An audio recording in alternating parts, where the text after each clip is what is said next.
ప్రభాస్ కల్కి మూవీతో box office bend తీస్తున్నాడు. నాగ్ అశ్విన్ ప్రభాస్ కాంబినేషన్ లో వచ్చిన ఈ సినిమా 10 రోజుల్లోనే 900 కోట్ల కలెక్షన్స్ రాబట్టి రికార్డులకెక్కింది.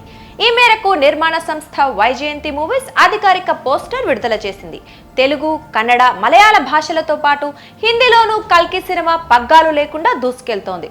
ఇక ఓవర్సీస్ లో కల్కి ప్రభంజనానికి హద్దే లేకుండా పోతోంది.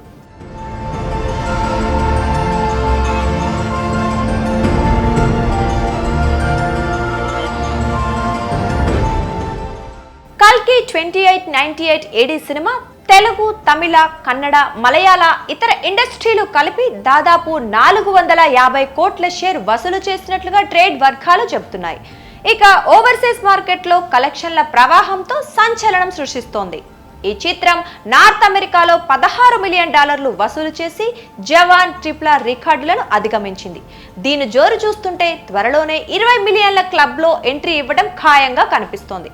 నార్త్ అమెరికాలో ఇప్పటి వరకు అత్యధిక కలెక్షన్స్ రాబట్టిన ఇండియన్ మూవీగా బాహుబలి 2 నెలకొల్పిన రికార్డుకు కల్కి ఎసరు పెట్టేలా కనిపిస్తోంది.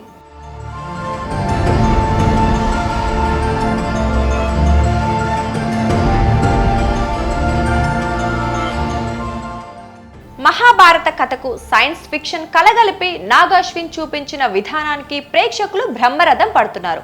నాగ్ అశ్విన్ విజన్ టేకింగ్ కు ఫిదా అయిపోతున్నారు. బాహుబలి, RRR సినిమాలతో రాజమౌళి తెలుగు సినిమా స్థాయిని పెంచగా కల్కితో నాగ్ అశ్విన్ మరో స్థాయికి తీసుకెళ్లాడు. కల్కి తొలి భాగం చివర్లో ప్రభాస్ ని కర్ణుడిగా చూపించడంతో ఈ చిత్రం సెకండ్ పార్ట్ పై అంచనాలు భారీగా పెరిగిపోయాయి. దీంతో కల్కి సీక్వెల్ ఎప్పుడొస్తుందా అని ప్రేక్షకులు ఇప్పటి నుంచే ఆరా తీయటం మొదలుపెట్టారు. కల్కి సినిమా సెకండ్ పార్ట్ కు సంబంధించి 20% షూటింగ్ పూర్తయిందని నాగ్ అశ్విన్ ఇటీవల మీడియాకు తెలిపారు. దీన్ని బట్టి కల్కి రెండో భాగం షూటింగ్ మొత్తం పూర్తి చేసుకొని పోస్ట్ ప్రొడక్షన్ పనులు, గ్రాఫిక్స్ వర్క్ కంప్లీట్ అయ్యి థియేటర్లోకి రావడానికి మరో 2 ఏళ్లు పట్టే అవకాశాలు కనిపిస్తున్నాయి.